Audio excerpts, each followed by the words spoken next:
Lucas capítulo 19, o versículo 30. Quem achou, diga eu achei. Diz-nos assim a Bíblia, dizendo ele: ide à aldeia que está defronte, e aí, ao entrar, achareis preso um jumentinho, em que nenhum homem ainda se assentou ou montou. Soltai-o e trazei-o. Repitam comigo: ide, só os vivos, ide à aldeia que está defronte, e ali, ao entrardes, achareis preso um jumentinho, em que nenhum homem ainda montou. Diga com fé: soltai-o, soltai-o e trazei-o. Os que podem assentar-se, por favor. Deus abençoe o pastor João, a pastora Vanessa. Deus abençoe a todos os irmãos pelo convite. Minha esposa viria, mas minha sobrinha está tendo neném agora em São Paulo. Eu tive que levá-la em São Paulo e eu estou com o meu punho fraturado. E ela me deixou na mão, eu tive que vir dirigindo sozinho. Mas para manter a minha palavra a essa igreja, e o meu amigo Natan, que foi a ponte. Eu não sei porque você está com uma moda diferente hoje, viu, Natan? Mas o Natan, meu amigo, incentivou e aqui estou do lado do pastor Donizete, essa equipe dos Gideões. Fazem 16 anos que eu prego nos Gideões Missionários. Então eu sou fruto desse trabalho. Eu sou fruto dessa visão que Deus deu ao saudoso pastor Cizinho. Bem, meus irmãos, com a ajuda do Espírito Santo e a boa educação dos irmãos, eu gostaria de olhar com vocês esse versículo 30 que eu acabei de ler. Quem conhece um pouco de Bíblia já percebeu que eu destaquei o capítulo, ou seja, o versículo 30 do capítulo 19. E o versículo 30, ele faz parte de um texto, que o tema do texto é a entrada triunfal de Jesus em Jerusalém. E algumas observações precisam ser aclaradas, entre as quais é que esta não seria a primeira vez que Jesus estaria entrando em Jerusalém. Tantas outras vezes o mesmo já entrara em Jerusalém. Teve uma vez que Jesus entrou sozinho, uma outra vez Jesus entrou acompanhado por seus discípulos, mas agora Jesus quer entrar em Jerusalém de forma diferenciada. Então ele vai escolher um dos animais mais simples da época. Eu fiquei pensando qual a atitude e o objetivo de Jesus em escolher o jumento. Se tratando de um animal bem difícil, um animal de carga, um animal pesado. E eu comecei a pensar que Jesus poderia ter escolhido outros animais. Por exemplo, Jesus poderia ter escolhido um cavalo. Jesus poderia ter escolhido um camelo, que era um animal muito comum da época. Jesus poderia ter escolhido uma carroça, uma carruagem. Mas Jesus resolveu escolher o jumento. A palavra jumento no grego koiné desse texto é air, A-I-R. É o verbo aí que traduz a expressão que nenhum homem havia montado. Quando o verbo air, que é o verbo koiné, aparece nesse texto, ele é autoexplicativo, porque Jesus disse: escolhei esse que eu estou mandando, pois nenhum homem ainda o montou. Daí surge o verbo air, que significa que esse jumento era um jumento 0 quilômetro. E partindo dessa palavra jumento, eu comecei a pensar que existem na Bíblia Sagrada mais de 100 versículos que envolvem esse animal. Ou seja, a Bíblia Sagrada fala muito sobre o jumento. É interessante que a Bíblia fala jumento, a Bíblia fala filho de jumento, ou a Bíblia fala jumentinho. Existem mais de 100 versículos que afloram e que destacam este animal.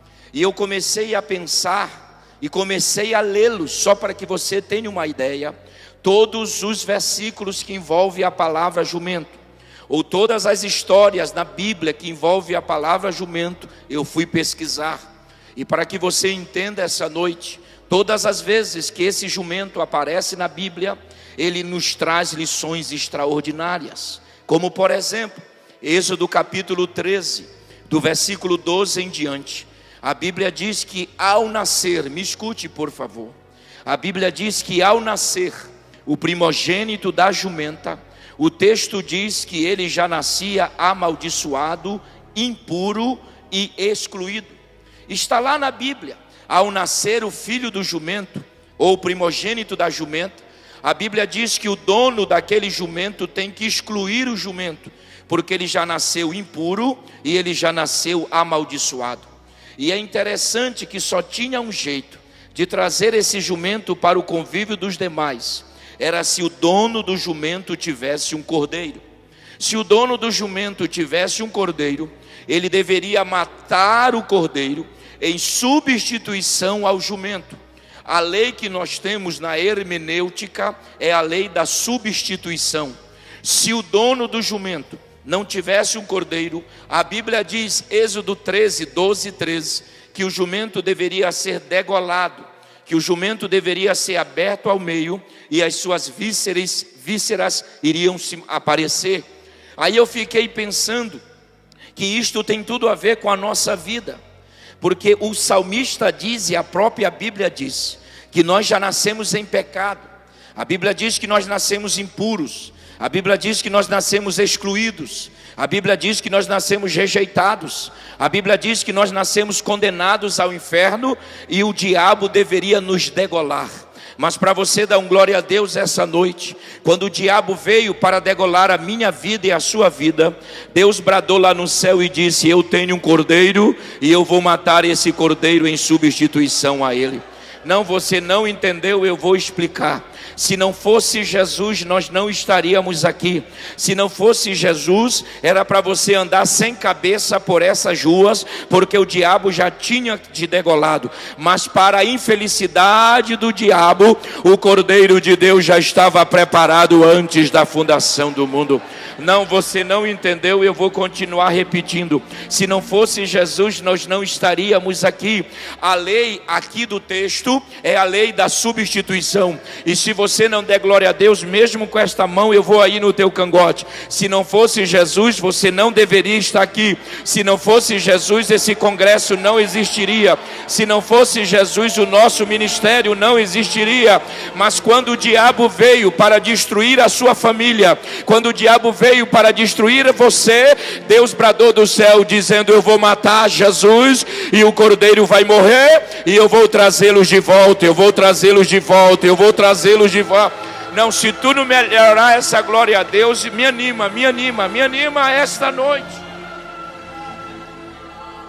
Escute, é interessante que a história do cordeiro na Bíblia é fascinante. A Bíblia, olha, para dar glória, ok? A Bíblia diz que há um cordeiro para um casal, diga glória a Deus. A Bíblia diz que há um cordeiro para uma família, diga glória a Deus. A Bíblia diz que há um cordeiro para uma nação, diga glória a Deus. E a Bíblia diz que há um cordeiro para o mundo. Eis aí o Cordeiro de Deus que tira o pecado do mundo. Só quem tem cabeça aqui e não foi degolado, levante a mão e dê o teu maior glória a Deus esta noite. É a lei da substituição. Eu não posso pegar na sua mão, mas eu quero que você pegue na mão do seu irmão, por favor.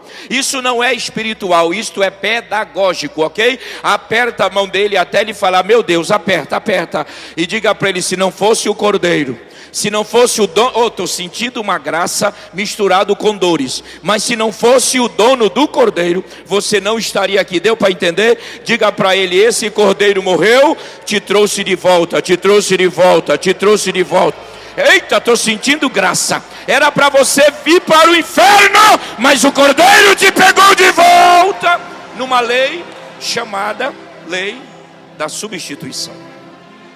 Mas o segundo texto que eu quero olhar com vocês sobre o jumento na Bíblia, olha, se tu não deres glória, está lá em Números capítulo 21, do versículo 22 em diante. Olhe para mim aqui. Nós temos a história lá de duas pessoas, dois personagens. Um era rei de Moabe, chamado Balaque. E o outro era um profeta chamado Balaão. Depois eu vou convidá-los para se matricular na Academia dos Pregadores, só para que você entenda. Nós temos alunos hoje, pastor Donizete, em 48 países. E tem muita gente que diz que Balaão é porque no mundo teológico tem os teólogos e tem os telólogos. E tem muitos telólogos aí que acham que sabem e ficam falando bobagem. Eu estava em um evento e o irmão que deu uma palavra disse: o Balaão nunca foi profeta. Opa, é porque ele não olhou a palavra profeta no hebraico. Se ele tivesse olhado, ele não falaria isso. Porque a palavra profeta no hebraico é nave e a tradução é vidente. Balaão é tão profeta que ele foi contratado para amaldiçoar o povo. E o texto diz, a sequência do texto nos informa que Balaão, repita comigo, de madrugada. Não, me anima, vamos lá, de madrugada. Isso, ele levantou-se, preparou a jumenta, pegou 2 servos e foram em direção ao acampamento. Eu tive o cuidado de analisar a palavra de madrugada no hebraico. A palavra de manhã que aparece na sua Bíblia é a mesma tradução da palavra de madrugada, porque a palavra madrugada no hebraico significa que Balaão quer pegar o povo desprevenido, porque de madrugada é a hora do sono, e quem está dormindo está frágil. Quem está dormindo não sabe que está dormindo. A gente só sabe que dormiu quando a gente acorda. O meu avô, que era macumbeiro, ele dizia assim: Júnior, o sono é uma madorna. O nosso subconsciente fica em atividade, mas você está dormindo. Você pode ser muito bem assaltado, morto, quando você estiver dormindo, porque você não sabe. Daí vem os que têm o sonambulismo, não é? Eu tinha uma irmã, se tu não rir, eu não conto mais essa história da minha irmã. Eu tinha uma irmã que ela levantava de madrugada dormindo, opa, Donizete, e ela vestia a roupa da aula, abria a porta, abria a janela, descia as escadas de casa e ia embora para a aula. Olha que louco, que terrível. Então tu imagine o que nós podemos fazer com quem vive assim. Então Balaão é tão sagaz que ele diz assim: eu vou de madrugada, vou pegá-los desprevenido. Muitos soldados estão dormindo, o escudo está baixo, a espada também, e é nessa hora que eu vou surpreender esse povo. Mas Balaão, ele esqueceu de um pequeno detalhe, que o povo estava dormindo, mas o Deus deste povo não dorme. Não, eu vou embora, você não está entendendo, eu vou embora. Esse detalhe fez toda a diferença, porque Balaão não contava com esse contratempo. Ele diz: vou pegá-los desprevenidos. Só que o Deus de Israel, ele não dorme, ele não dormita, não, ele não cochila, ele não pisca. Não, tu está entendendo o que eu estou falando? O Deus de Israel não sabe que é relógio, ele manda em tudo, ele não cansa, ele não se fadiga, ele não tem dor de cabeça. Ei, eu venho aqui para profetizar essa noite. Estão tentando amaldiçoar a sua casa e querendo pegá-los desprevenidos. Estás dormindo, mas o Deus que você serve não dorme, não dorme, não dorme. Não, melhor, pega na mão do teu irmão rápido de novo, enquanto eu me refaço aqui, e diga para ele: eles vão ter que encarar Deus, porque quando Balaão está indo em direção, a Bíblia diz: o anjo desce, eu vou ficar no anjo até você dar glória a Deus, não ao anjo, mas o anjo desce. Eu vou falar, vai ter janta, eu não comi nada hoje.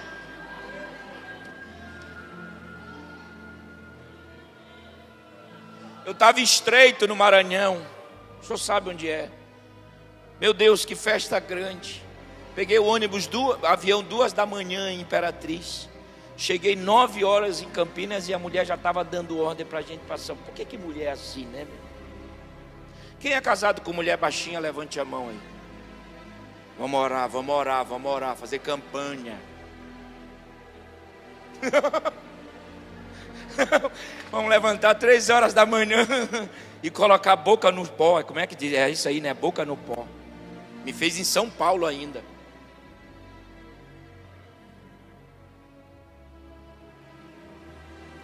O maior problema de Balaão é que ele esqueceu do lado divino. Que mexer com você mexe com o teu dono.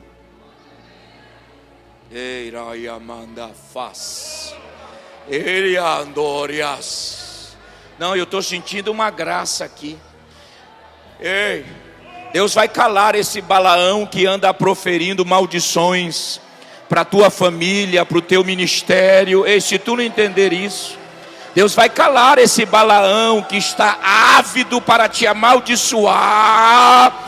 Vai tentar armar, pegá-lo desprevenido, mas o teu Deus está atento a todos os detalhes da sua vida. E tem um detalhe, porque o que eu quero pregar são as leis missionárias que tem no texto. É isso que eu quero pregar. O jumento é só um negocinho aqui. Agora tem um detalhe aqui, olha aqui para mim, ó.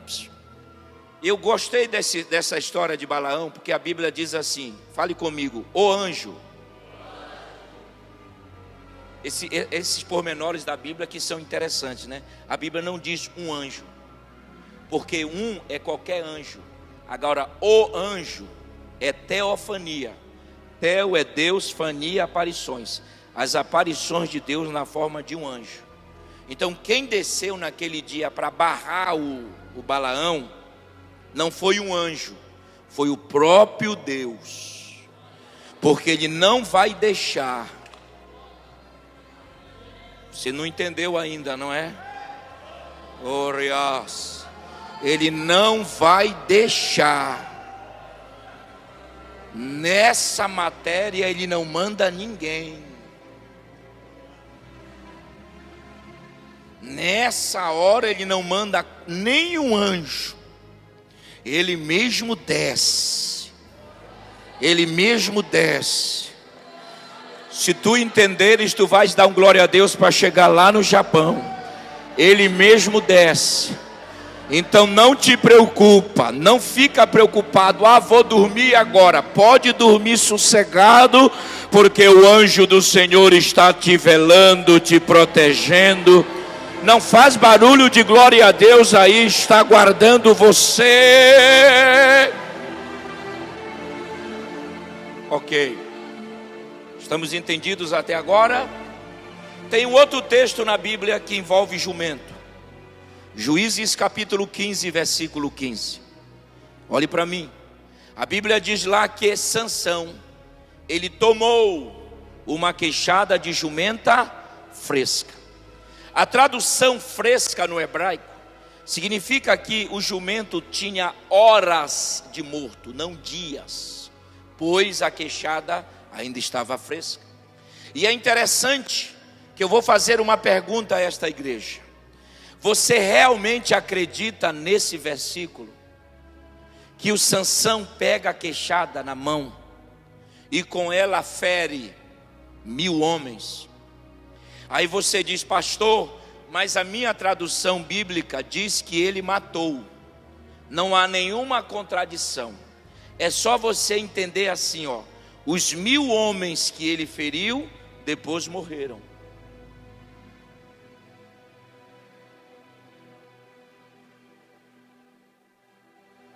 Aí vem uns bobinhozinhos aí, uns ateuzinhos de... A Bíblia tem contradição, até crente. Não. Até crente me questiona. Não, mas a Bíblia errou. Quem é você? Quem é você para falar que a Bíblia tem erro? Quem é você? Se a palavra é o sopro de Deus. É só entender, ele fere, os que foram feridos morreram depois. Acabou a história. Quem acredita que Sansão fere 1000 homens mesmo aqui? Você acredita? Levante a mão. Você acredita? Olha aí, se eu apertar mais, ninguém vai levantar a mão. Você acredita mesmo que uma queixada faz isso? Não faz. Porque a queixada lá no chão não faz nada. Deu para entender? Então o problema não é a queixada, é quem utiliza a queixada, quem toma a queixada, quem vai pegar a queixada. Não, você não entendeu, vou pregar só para os de gravata agora. O problema não é a queixada, é quem vai utilizar a queixada. Eita, senti graça agora. E a Bíblia diz que quem vai utilizar a queixada é um homem que recebeu o Espírito do Senhor. A Bíblia diz que o Espírito do Senhor se apossava dele. Eu quero que você levante a mão e eu vou profetizar algo que vinha na minha mente eu vindo para cá. Quem é cheio do Espírito Santo, tudo que ele faz dá certo.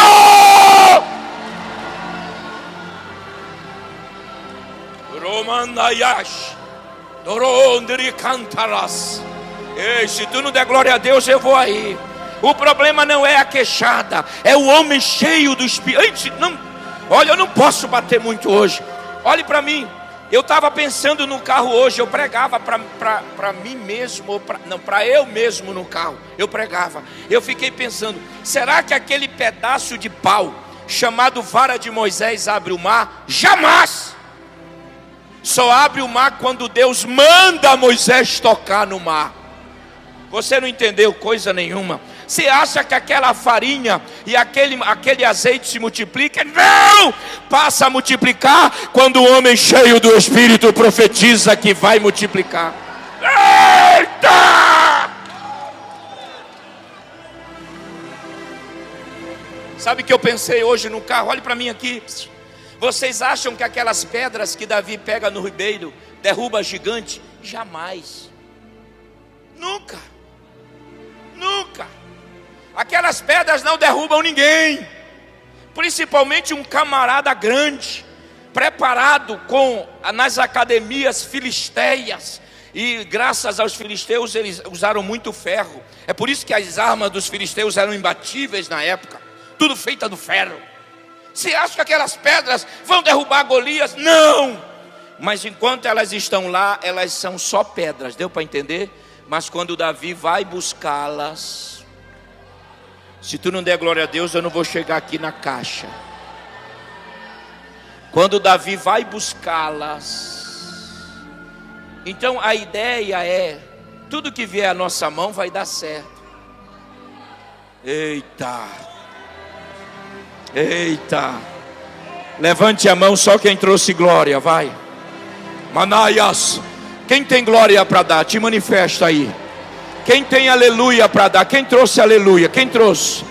Quem trouxe aleluia? Ai, Andória. Quem é batizado com Espírito Santo e fogo aí, vai. Te manifesta em línguas estranhas. Agora coloca essa mão no ombro do teu irmão aí. Vai acontecer algo extraordinário. Coloca a mão no ombro dele aí, coloca. Transmita para ele agora o que tu está recebendo de Deus. O nosso mistério, o segredo do mistério, do nosso ministério, melhor dizendo, é a presença do Espírito na nossa vida.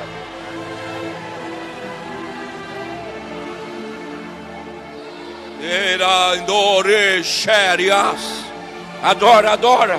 É por isso que tudo que você fizer vai dar certo. Porque não é você, é o Espírito do Senhor que está na tua vida. Microfone não prega, quem prega é quem pega o microfone. Deu para cantar? Cantor não faz nada, é quando ele canta cheio do Espírito Santo que o negócio vai. Você está entendendo? Então o trabalho pode ser pequeno, mas chegou na tua mão, vai dar certo. Vai dar certo, vai não. Eu estou para ir aí aonde você está. Vai dar certo!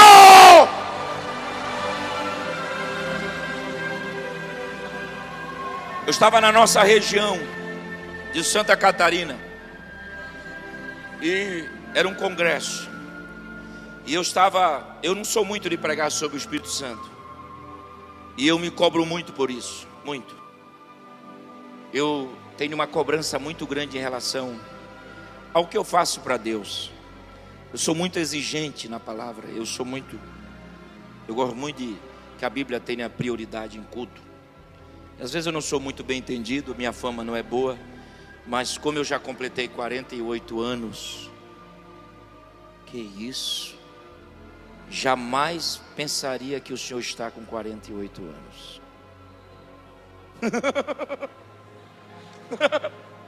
Pastor, daqui a 2 anos eu estou com meio século. Mas você está mais acabado do que eu, viu? Logo falar. Daqui a 2 anos eu estou com meio século. E eu tenho uma cobrança em algumas áreas, entre as quais sobre o Espírito Santo. Eu queria pregar mais sobre ele. Mas eu cheguei num evento muito grande no sul e me deu vontade de pregar sobre ele. E em dado momento que eu pregava, o presidente da igreja chorava, um amigo, um homem sério, e chorava. E vocês sabem que quando o presidente chora na hora da mensagem, é meio caminho andado, né, irmão? Até a oferta aumenta, até a oferta ele dá mais. Mas quando não chora, só Jesus na causa. Vamos ver se o homem está chorando aqui atrás, né? Eu comecei a pregar e ele chorava. E aquilo me comovia, o choro do pastor. Já é um senhor. Quando terminou o culto, ele disse: eu quero falar contigo lá no gabinete. E eu pensei, meu Deus, faz tempo que ninguém me leva para o gabinete depois de uma mensagem. Ele disse: assente-se. Eu assentei-me. Ele falou: olha, Carvalho, Deus te usou. Sabe por que o motivo do meu choro? É porque há 20 dias atrás aproximadamente, trouxeram um pregador aqui na igreja. Eu fui pressionado. Eu não entendo isso, pastor, ser pressionado. Eu fui pressionado a convidá-lo e ele veio. Só que eu nunca imaginei que ele teria coragem de dizer no púlpito da minha igreja que o Espírito Santo é só para os tempos bíblicos, que não é para o nosso tempo, que não é para o nosso momento. Ele disse que dons é só para a Bíblia, é só para os apóstolos. Que essa ideia de batismo com o Espírito Santo, isto foi para os primeiros crentes, para eles darem ênfase e fossem usados por Deus. Nós não precisamos buscar, porque da feita que você aceita Jesus, você já é batizado, você já é revestido e tal e tal. E o que mais me impressiona, ele diz que isso saiu alastrando aqui na igreja. E os comentários eram: para que agora buscar o Espírito Santo? Para que agora buscar dons? Isto porque quando é mentira, vai rápido. Mas quando é verdade, demora para chegar. E hoje você falando sobre o Espírito Santo. Enquanto tu pregavas e orava a Deus e dizia: Deus, enquanto eu for pastor desta igreja, eu nunca mais vou deixar falarem contra o Espírito Santo. Sabe por quê, senhores e senhoras? O que nos mantém de pé é essa graça poderosa. Opa, tem gente aqui que crê comigo essa noite. Você crê que o Espírito Santo também é para os nossos dias? Você crê que o Espírito Santo também é para a nossa época? Então adora Ele, porque Ele é Deus. Adorando a Ele, você está adorando a Deus. Sem Ele essa obra acaba. Sem Ele o diabo passa a rasteira em nós. Dá para entender o que eu estou dizendo? Mas lute, eu não sei se eu volto aqui, mas olha, lute. Eu vou falar, Jesus, você pode perder tudo, não é para perder, mas se for para escolher, perca tudo, mas não deixe a presença do Espírito Santo sair da sua vida. Maria churra faz, mamayondo ribianda papayele catopiendeba, maneia. Alguém disse para mim: Você não pode falar língua estranha porque não tem ninguém para interpretar. Mas a mesma Bíblia diz: não tendo ninguém para interpretar, eu edifico a mim mesmo. Então quanto mais eu falo, mais eu me edifico em Deus. E para os frios, para os gelados, que vocês fiquem frios, mas nós vamos continuar cheios.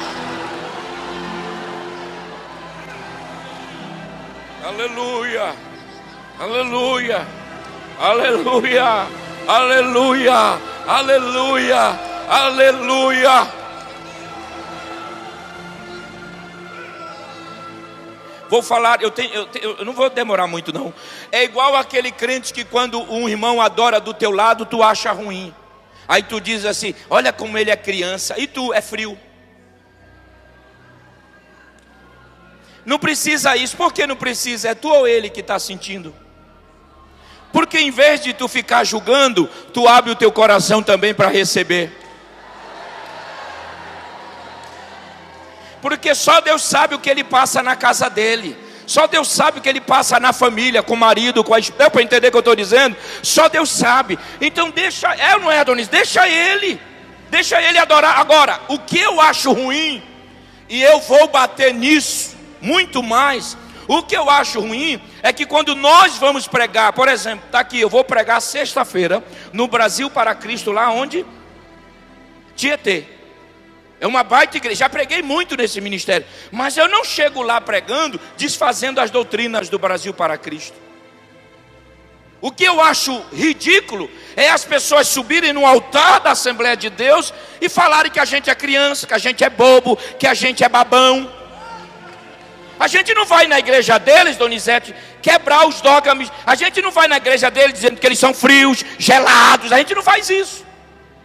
Dá para entender? Porque eu prego Bíblia. Mas essa noite, Deus quer te usar de uma forma tão grande, que até um palito na tua mão, se tu fores cheio do Espírito Santo, tu farás obras extraordinárias para Deus. Posso contar só mais um testemunhozinho? Olha aqui para mim. Não cansa não. O quebradinho aqui sou eu. Eu fui pregar lá no sul, no Rio Grande do Sul. Oh, não é fácil. E vap. Bíblia. Terminou o culto, o pastor disse assim: eu vou te levar para jantar. Falei: opa. E quando eu estou ali me refazendo, olhando para o meu pé, suado, chegou um gaúcho maior do que eu. Eu sou grande, ele é maior do que eu. Ele olhou para mim e disse assim: ô tchê! Eu disse: não, mas o meu nome não é Tchê. Ele disse: é Tchê sim. Ele estava brabo. Ele falou: ó, escuta, tu prega bem, tu prega muito bem, mas tu grita demais. É um tal de levanta a mão, levanta o pé. Deixa eu falar para os irmãos. Sabe aquele dia que alguém te pega desprevenido, que você não tem reação? Você já passou por isso? E eu travei.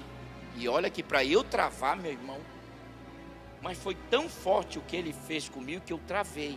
Em segundo lugar, ele era muito grande também, não dava nem pra... Digo, eu vou ficar quieto também, eu vou apanhar aqui, olha que tribo. Isso dava ibope, ia lá pro Fuxico, como é? Ia lá pro Gospel Fuxico, lá, não sei como é que é o trem lá. Aí, e ele, tem que parar com isso. Virou para mim e disse: aqui no sul, nós somos mais comedidos, mais introspectivos. Quer dizer, a gente é tudo doido, né? E eu queria, não tinha palavra. Eu disse: meu Deus. Aí os irmãos, porque tem alguns crentes é assim, né? Ficam na expectativa para ver a confusão. Aí aquilo foi chamando a atenção de alguns crentes. Eu não reagindo. Meu Deus. Em dado momento veio algo no meu coração. Eu disse: tá bom. Quando eu gritei: tá bom, ele tombou. Aí ele calou. Eu digo: opa. Ele é grande, mas ele vai cair. Eu disse: tá bom. Chame sua esposa.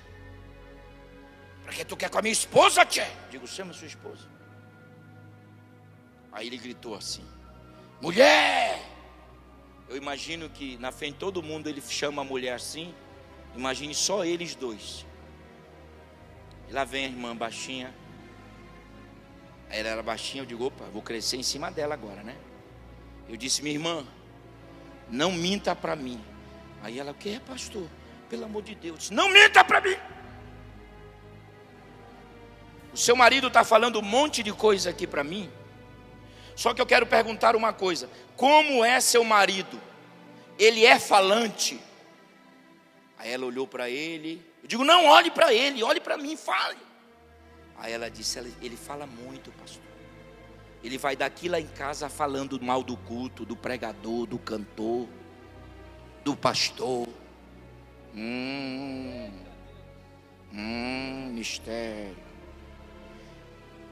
E, eu esqueci de falar que ele tinha um bigode que era assim, um bigode. Quando ele me humilhava, o bigode dele estava assim. Mas depois que a irmã falou que ele era falante e tudo, sabe aquele bigode que estava assim? Começou a ficar assim. E eu disse, porque lá no Rio Grande do Sul é Grêmio Internacional. O bigode, achamos um aqui no púlpito, né? Lá é Grêmio Internacional, não tem esse negócio? E lá é uma competitividade até na igreja, só para você ter uma ideia. Eu fui pregar numa igreja, eu brinquei que eu era internacional, o pastor disse, olha, só vai pregar aqui porque você é pastor, mas nunca mais diga isso. Só para você ter, porque ele era gremista. Eu disse, quando ele vê jogo, como é que ele é? Ela disse, pastor, ele grita em casa, ele chama palavrão, ele dá murro, ele me ofende quando o time dele perde. Aí eu olhei para ele já estava olhando para baixo. Eu disse, quer dizer que para dar glória a Deus, tu é caladinho, tu adora aqui dentro. Agora para chamar palavrão, tu solta. Então eu vou te dizer uma coisa, irmão, a partir de hoje, nunca mais se dirija a mim assim. Porque eu sou pregador do Evangelho. Eu ganho alma todos os dias para Cristo. Eu adoro a Deus todo dia. E não é um homem gelado, carnal, natural. Um homem chamador de palavrões é que vai me calar. E todas as vezes que eu vim pregar aqui, eu vou mandar levantar a mão, eu vou dar glória, eu vou gritar. E vou gritar no teu ouvido. Sabe o que ele disse para mim? Ele olhou para mim e disse, Tchê, eu sou teu fã. Ganhastes um amigo. Me dá o teu zap. Não me dá o teu zap. Toda semana ele manda uma mensagem dizendo, é para dar glória a Deus? Eu levanto minha mão e dou glória a Deus. Ele fala isso, sabe por quê? Porque contra o Espírito Santo ninguém vai vencer, ninguém vai calar. Eita, ninguém vai deter a ação dele. Então pega na mão do teu irmão aí, pega na mão dele e diga, se tu tiveres incomodado com meu glória a Deus, passa para a cadeira de cima, da frente, mas eu vou continuar dando glória, eu vou continuar dando glória. Faz barulho aí, faz barulho, faz barulho, faz barulho, faz barulho, faz barulho.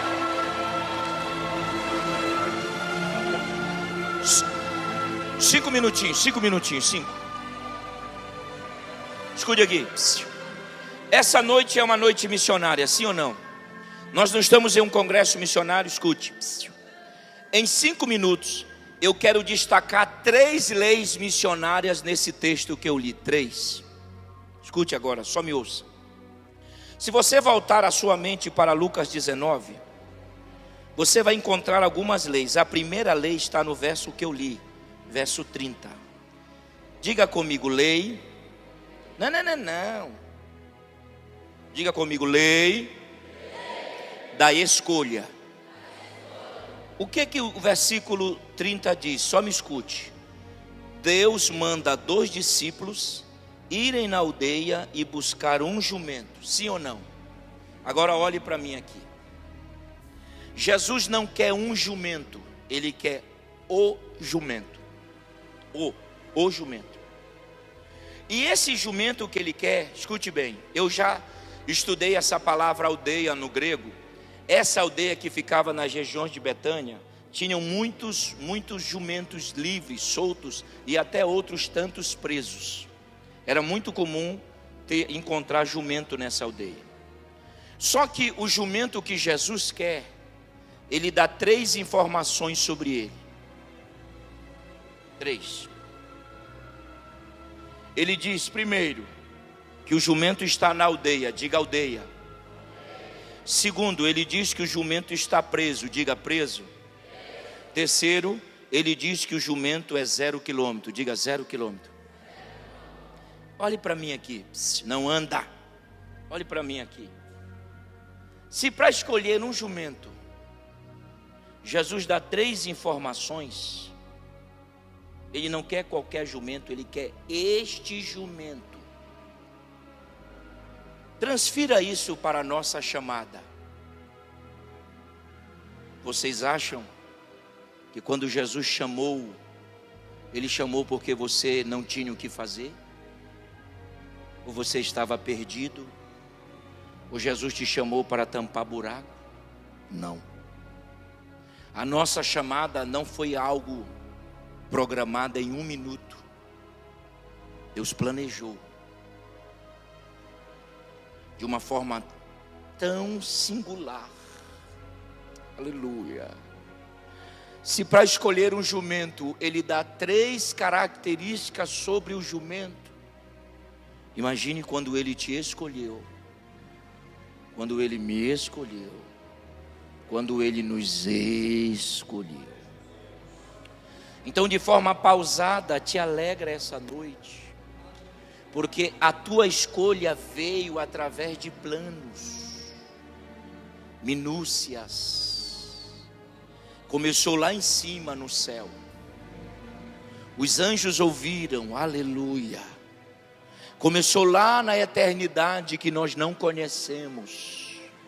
Então eu quero que você entenda que esses detalhes da escolha em relação ao jumento recai sobre os detalhes da nossa escolha. Olhe para mim, eu nunca vi Jesus chamar alguém sem detalhes, sem minúcias, porque no critério da chamada, Deus é um Deus de detalhes. Sabe, só me ouça. Sabe o que eu pensei hoje à tarde?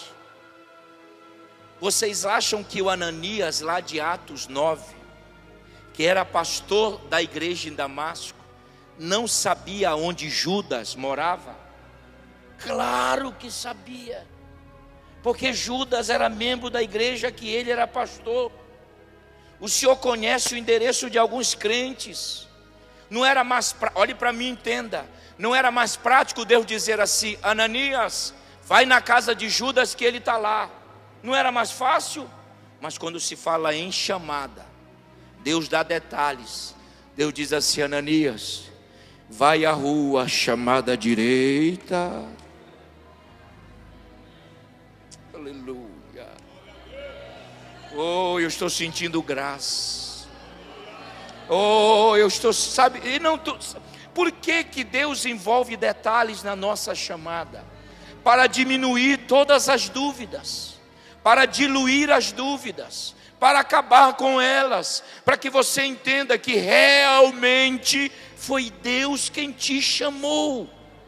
Ei, tu não está entendendo? Eu explico melhor. Ele dá detalhes sobre a nossa escolha, para que você nunca esqueça quem te chamou, para que te chamou. Dá para você entender que eu estou falando? Então eu quero que você bata no seu peito de uma forma forte essa noite e diga: eu estou aqui porque Deus envolveu detalhes na minha escolha.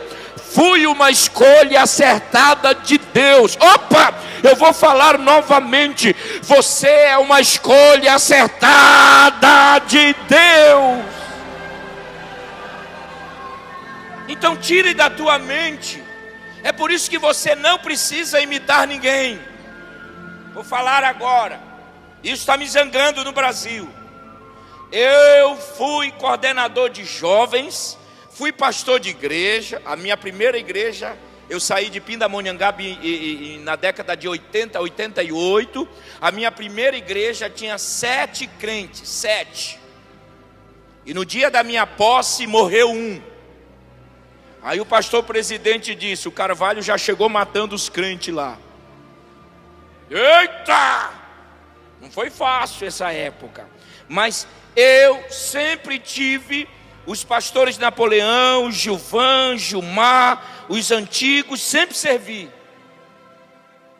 Mas cada um tem que ter a sua identidade. Esse negócio de imitar fulano está errado. Você tem que ser você. Eu andei com esses homens, dei água para esses homens. Eu limpava os sapatos desses homens. Não tinha problema nenhum em fazer isso. Minha mão não caiu. Mas eu tenho a minha identidade. Porque quem foi lá na aldeia me buscar foi Deus. E quando Deus foi me buscar, os discípulos não erraram. Tu está entendendo? Quando Deus te chamou, Ele não errou. Ah, Ele queria... Não, Ele não queria fulano. Ele queria era você mesmo.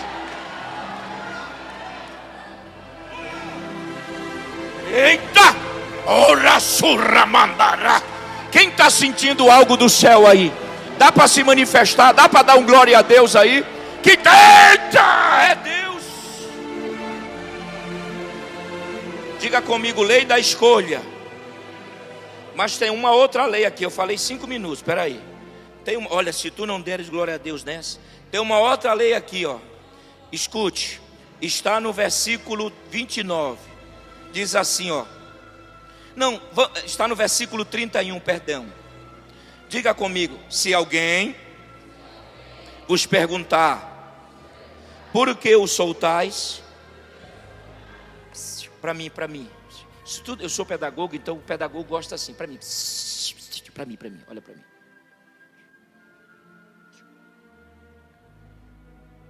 Qual é a lei missionária que nós temos aí? Lei da oposição. Cadê a lei, pastor? Escute. Jesus manda 2, sim ou não? Só me ouça. Ele quer o jumento, mas ele não vai na aldeia. Ele manda 2 dos seus discípulos. Por que ele manda 2? Para estabelecer uma sublei que nós temos no texto. Qual é a sublei? É a lei da hierarquia. A lei da hierarquia. Por exemplo, Jesus quer, mas ele manda buscar. Ele não vai. Deu para entender? Quer um exemplo nessa lei aí, nessa sublei do texto? Quer um exemplo? Paulo. Quem pregou para Paulo? Foi o próprio Deus. Quem salvou Paulo? O próprio Deus, sim ou não? Mas na hora para chamar Paulo para o ministério, não foi Deus. Foi homem. Para que Paulo começasse a perceber que tem gente maior do que ele, que ele teria líderes. Deu para entender o que eu estou falando?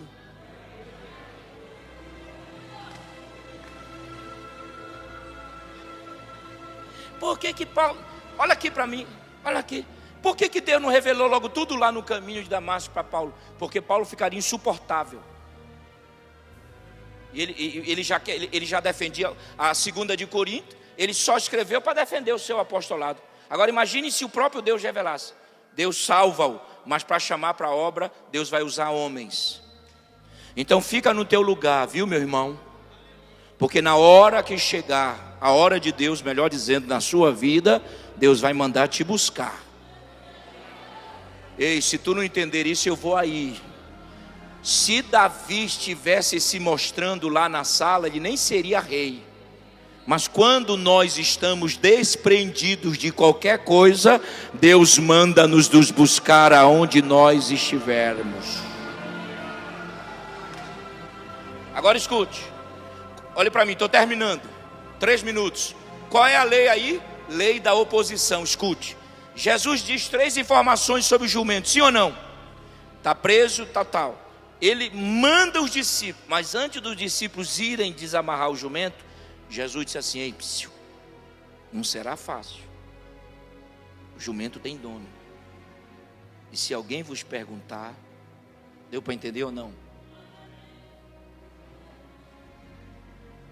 Só que Jesus avisa-os antes. Eles não seriam pegos de surpresa. Deu para entender o texto ou não? Então olhe para mim aqui. Se tu estás fazendo algo para Deus e estás sendo perseguido, e tu estás dizendo: ah, eu não sabia que era assim, não foi Deus que te chamou. Você pegou o óleo e jogou na tua cabeça e se consagrou.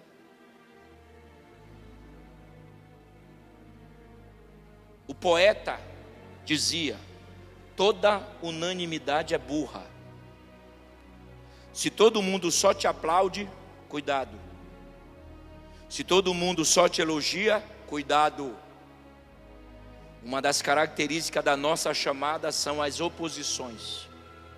E sem elas nós não crescemos. Sem elas a gente não ora mais.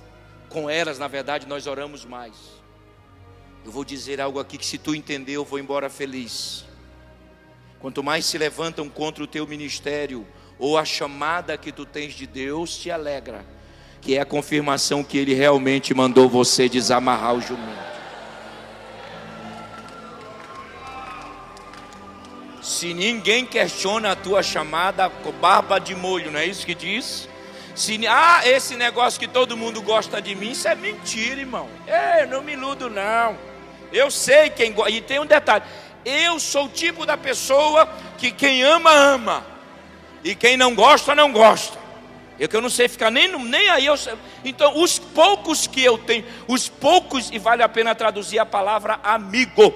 A palavra amigo, ela vem do latim, que é amicus, US, amicus. E a tradução de amicus significa guardador da alma do outro. Então, quando tu diz que é amigo de alguém, tu está dizendo: eu estou aqui para guardar a tua alma e tu vai guardar a minha alma. Porque amigo não fala de amigo, amigo não questiona amigo, amigo ajuda amigo, amigo levanta amigo, amigo torce por amigo. Eita, estou sentindo graça. Então, os poucos amigos que eu tenho, eles são fiéis, porque gostam de mim do jeito que eu sou, com a minha brabeza, com a minha chatice. Eu sou talvez um dos homens mais chatos que existe nesse Brasil, mas eu sou gente boa. Sou gente boa, não sou Natan? Aí, Donizete, tu que me conhece há anos, sou gente boa. O meu único problema é que eu já fico pressionando o pastor para pregar. Sabe por quê? Porque eu gosto da Bíblia. A Bíblia vai mudando, a Bíblia vai quebrando. Você vai sair daqui essa noite dizendo: Deus me chamou. E quanto mais me perseguem, é porque eu estou recebendo o envio dele para fazer algo. Então tu não pode ficar triste. É injusto. Eu pregando ontem Imperatriz à noite, é injusto. Eu preguei sobre peso. É injusto nós falarmos para Deus que nós não estamos dando conta mais de carregar. Posso ensinar isso aqui e terminar? Quando você diz: Deus, não suporto mais, você está chamando Deus de burro. Porque Deus nunca dará um peso a você que você não possa carregá-lo. Aleluia. Ai, anorias.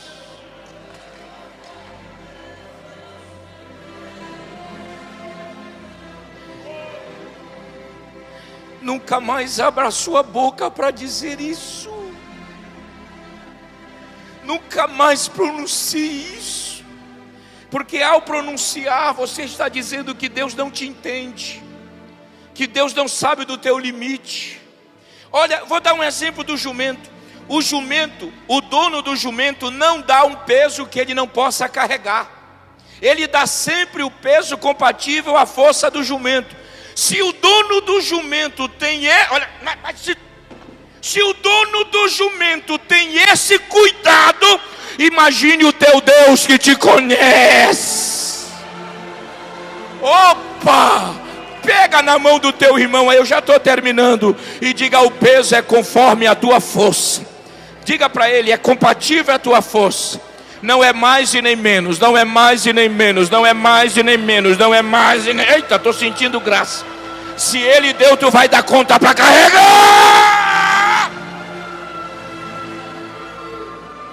E quanto mais nos perseguem, mais a gente cresce. Irmão, Jesus está dizendo para você que os donos vão se levantar, mas a senha é: o Senhor precisa dele. Então eu quero terminar chegando à conclusão. Não fica triste porque alguém zomba do teu ministério, porque zombam do meu. Não fica triste porque alguém critica, porque eu sou campeão também nisso já. Só que hoje eu estou tão leve, Quanto mais falam mal do Carvalho Júnior, mais eu estou pregando. Mais a porta está abrindo, Deus está abrindo as portas. Mais a academia está crescendo. Opa, deu para entender? Então essa é a lei da oposição. Se levantam porque Deus te enviou. Te perseguem porque tu estás fazendo. Falam mal de ti porque tu estás fazendo. Criticam, eu vou ficar aqui até amanhã, porque eu vou dormir aqui mesmo nessa cidade. Se levantam é porque tu estás fazendo. Se os donos estão falando é porque os jumentos estão sendo desamarrados para a glória de Deus. Aleluia! Por isso que vocês têm que continuar.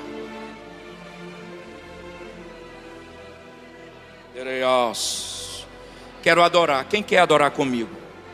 Minha alma quer adorar. Quem quer adorar comigo aí? Feche os olhos. Feche os olhos. Quem quer adorar comigo aí? Feche os olhos. Abaixe sua cabeça. Em reverência à santidade de Deus. E adore a Ele um pouco. Adore a Ele, que quanto mais você adora, mais Ele se manifesta. Assim diz o Senhor nesse final de congresso. Quanto mais zombam de você, mais você faz. E tem um detalhe. E tem um detalhe que eu quero deixar aqui. Nunca nivele-se a Eliabe. Nunca bata a boca com ninguém.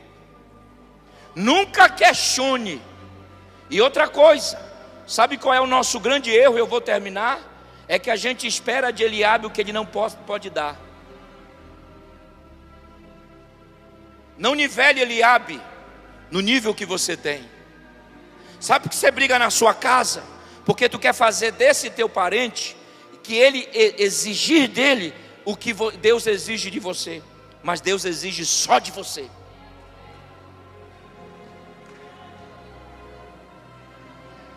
Sabe por que você está sofrendo aí, está com probleminha?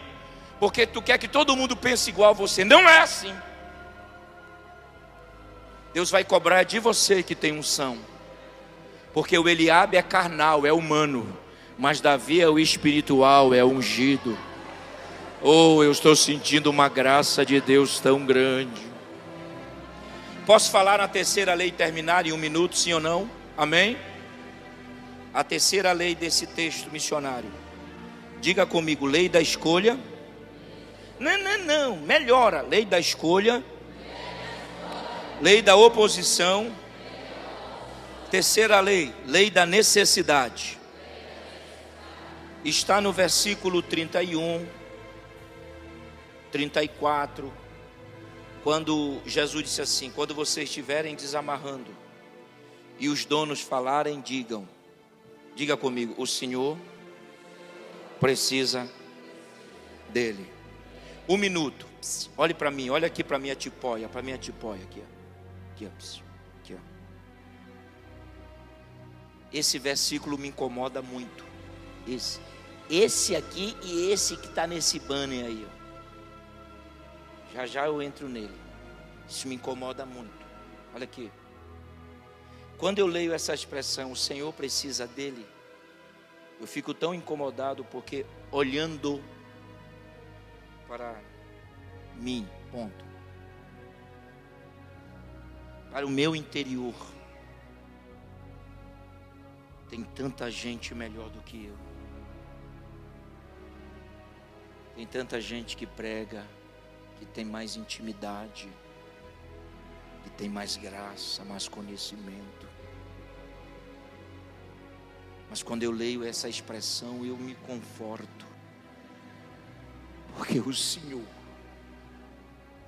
precisa de mim. Tem gente melhor do que você. Você tem essa ideia também ou não? Você consegue ter essa ideia ou não? Só que foi você que Deus escolheu. Outros poderiam estar sentados aqui, sim ou não? Mas podemos questionar a escolha de Deus? Deus justifica as suas escolhas? Deus dá satisfação a quem Ele ou os que querem dos seus escolhidos? Não. O que nós precisamos é honrar, guardar, proteger isto que Deus tem nos dado do céu. Tem gente melhor que poderia estar aqui, mas te alegra essa noite. O Senhor precisa de você. É você. É você. Eu vou ficar falando até você entender. É você. Oh, yes. Pastor, mas eu sou tão falho. Mas é você. Pastor, mas eu tenho tantos problemas. Mas é você. Pastor, mas eu sou tímido. O Timóteo também era. É você. Pastor, mas eu não sei falar. Moisés não sabia. Mas é você. Pastor, eu não sei formar líderes como Josué. Mas é você. Deu para entender o que eu estou falando? Então eu quero que você brade aqui. Eu quero que você levante a mão e reaja. E dê o teu maior glória a Deus, se tu podes esta noite aqui.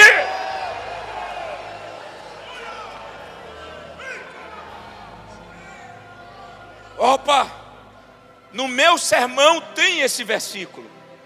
Lá em Mateus 8, que é o Evangelho Sinótico. Agora, 1 minuto, eu já fechei a Bíblia. Meio segundo. A lei da necessidade envolve esse versículo. Quem consegue ler esse versículo? Eu vou contar até 3. 1, 2, 3. Leia comigo, vai.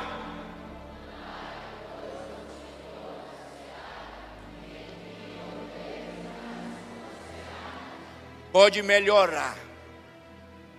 1, 2, 3. Rogai.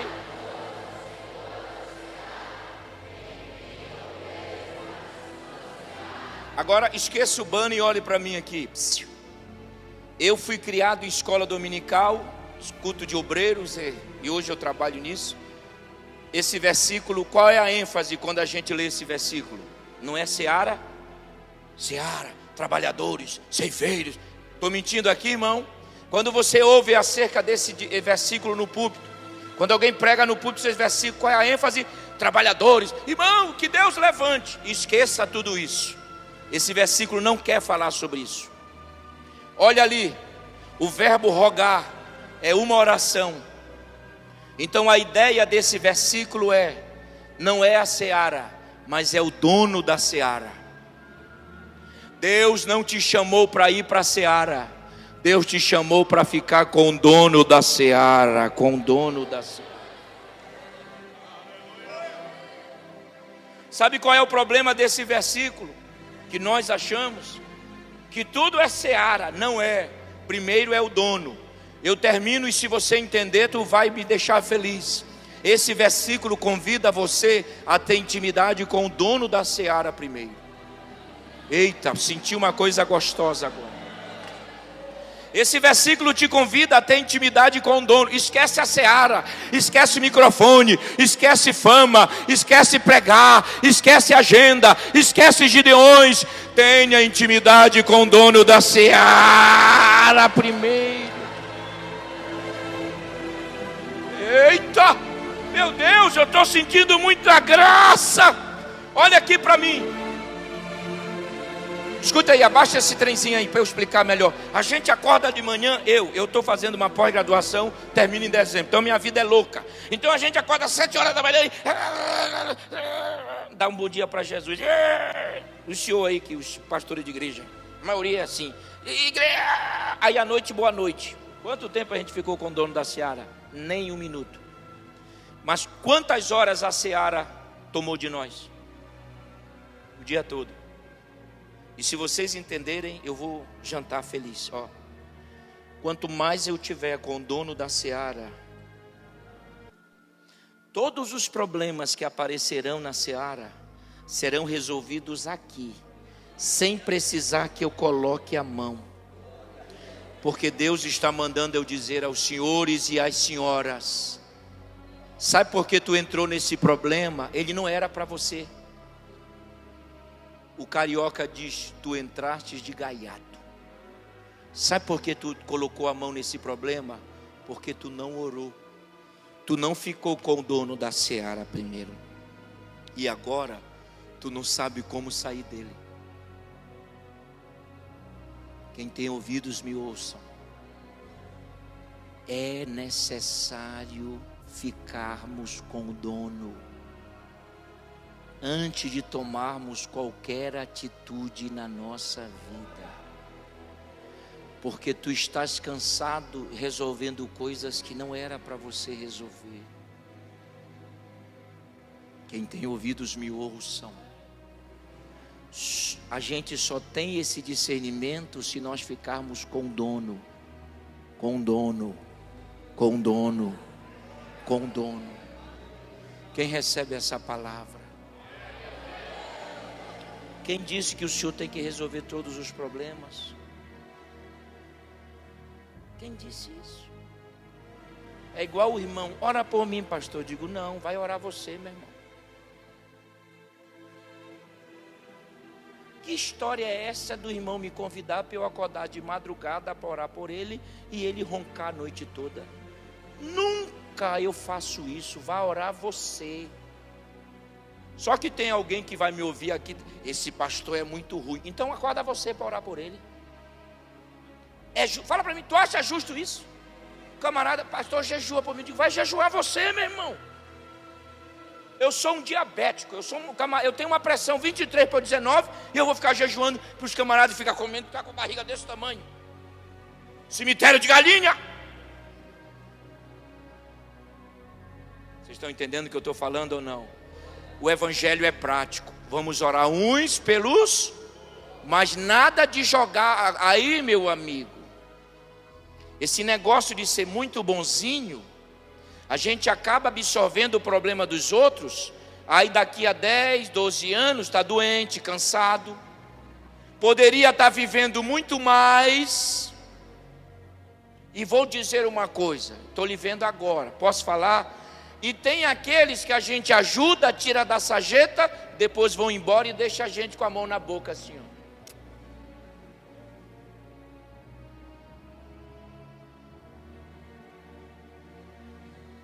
Sugaram o pastor, sugaram a mulher dele, comeram da comida dele, cresceram, aí vão para outra igreja, porque dizem assim, é porque lá a elite é melhor. Eu tenho uma birra desses crentes que só sugam a gente, mas eles não estão aqui. Eles vivem lá em